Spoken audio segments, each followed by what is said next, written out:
के हवाले से बात हो रही है। रियासती तहकीकाती एजेंसी यानी स्टेट इन्वेस्टिगेशन एजेंसी इस वक्त कार्रवाई में मसरूफ है। अब आपको जम्मू लिए चलते हैं। वादी कश्मीर के बाद जम्मू के अंदर भी आने वाले दिनों के अंदर कुछ मंसूबों पर काम होगा, जिसके लिए सरकार की तरफ से कमर कस ली गई है।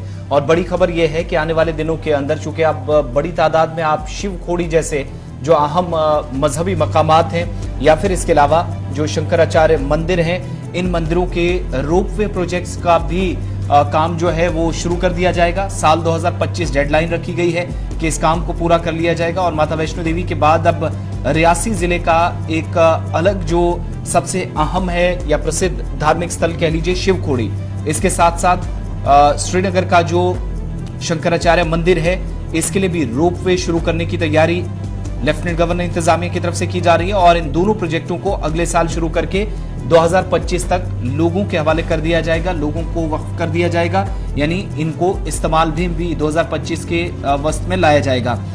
10 से 20 हजार जो कि श्रद्धालु जो दोनों मकामात पर बड़ी तादाद में पहुंचेंगे और इन रोपवेज से एक साथ जो फायदा उठा सकेंगे। दोनों बड़े मंसूबे हैं जिनके तौर तरीकों पर चर्चा जो जम्मू कश्मीर के इस वक्त चीफ सेक्रेटरी हैं डॉक्टर अरुण कुमार मेहता, उनकी तरफ से की गई है। और कंसर्न्ड अथॉरिटीज के साथ उन्होंने बैठक की, मीटिंग की, जिसके बाद इनका तौर तरीका क्या होगा, कैसे इन प्रोजेक्ट्स को फाइनल लिस्ट में डालकर अब कंप्लीशन की तरफ चला जाए, क्योंकि अभी शुरुआत ही होनी है। तो उसके लिए भी जो है वो लगभग मार्च और अप्रैल के आसपास काम शुरू हो पाएगा, विंटर्स के बाद ही। दूसरा, उनकी तरफ से शिवखोड़ी और श्रीनगर के जो शंकराचार्य मंदिर है, वहां रोपवे प्रोजेक्ट्स को आने वाले वक्त में यात्रियों के लिए या सयाहों के लिए, जो पर्यटक हैं या इसके अलावा यात्री हैं, श्रद्धालु जाएंगे, उनके लिए काफी अहम बताया है। बहुत हद तक ये मदद करेगा इंतजामी सतह पर। और इन दोनों जगहों पर मंसूबा कब बनाया गया? जब माता वैष्णो देवी के लिए सबसे पहले बना, जम्मू के अंदर रोपवे प्रोजेक्ट शुरू हुआ। हालांकि एक हादसा भी ट्रायल्स के दौरान पेश आया था, लेकिन उसके बाद ये मंसूबा काफी मोहमाया मंदिर से लेकर शिवखोड़ी तक, ये जो इस वक्त ही बागे बहू तक, तो वो एक बड़ा मंसूबा था। उसको कामयाब बनाने के बाद एक और परियोजना इस वक्त जो है वो कंसर्न अथॉरिटीज ने हाथ में ले ली है। जम्मू चलते हैं, हमारे साथ रितिका इस वक्त हमारे साथ बराह रास्त जुड़ी हैं।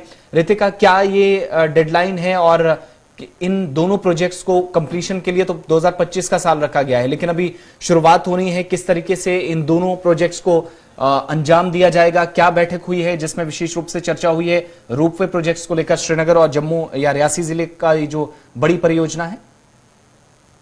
जी बिल्कुल, आपको बता देना चाहते हैं कि तमाम लोकल और नॉन लोकल्स के लिए एक आकर्षण का केंद्र भी रहेगा और कहीं ना कहीं एक तोहफा भी सरकार के द्वारा तैयार किया जा रहा है, जिसमें कटरा रियासी की मैं बात करूं, वहां पे शिवखोड़ी और श्रीनगर में श्री शंकराचार्य मंदिर में रोपवे का कार्य जल्द शुरू करवा दिया जाएगा। और अगले साल के लिए समय बताया जा रहा है कि अगले साल से इस रोपवे का कार्य शुरू करवाया जाएगा, जिससे किलोमीटर्स का डिस्टेंस जो कि काफी घंटे लगते हैं यात्रियों को इस स्थान में पहुंचने में, वो कुछ मिनटों में कवर हो जाएगा। और कहीं ना कहीं यात्रियों के ज्यादा बढ़ने की उम्मीद भी है और रोजगार के कई साधन इस रोपवे के बनने के बाद वहां पे उभरेंगे।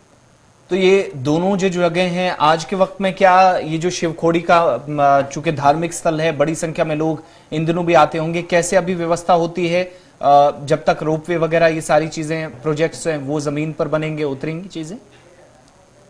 अगर मैं शिवखोड़ी की बात करूं, वहां पे मेन स्टेशन जहां से टिकट्स मिलती हैं, एंट्रेंस होती है, वहां से लेके गुफा तक का सफर या तो पैदल तय करते हैं यात्री, या तो फिर वहां पे पोनी वालों की व्यवस्था की गई है, ताकि जो ओल्ड एज है या किसी भी कारण से जो चलने में अस्वस्थ है, उन्हें वहां पे गुफा तक पहुंचाने का कार्य किया जाए। और शंकराचार्य मंदिर में भी पैदल जाने की व्यवस्था है, जिसमें 2.50 किलोमीटर एंड 2.70 किलोमीटर के हिसाब से डिस्टेंस पड़ता है और काफी घंटों का समय यात्रियों को लगता है। तो ऐसे में अगर रोपवे बन जाता है, सिर्फ जहां से रोपवे खत्म होगा वहां से गुफा की जो दूरी होगी सिर्फ 9 मिनट की होगी, यानी कि समय की बचत भी होगी। और आसपास काफी ऐसी चीजों का निर्माण भी किया जाएगा जिससे लोकल्स के लिए कहीं ना कहीं निर्वाह के साधन निकलेंगे और यात्रियों को काफी सुविधा होगी।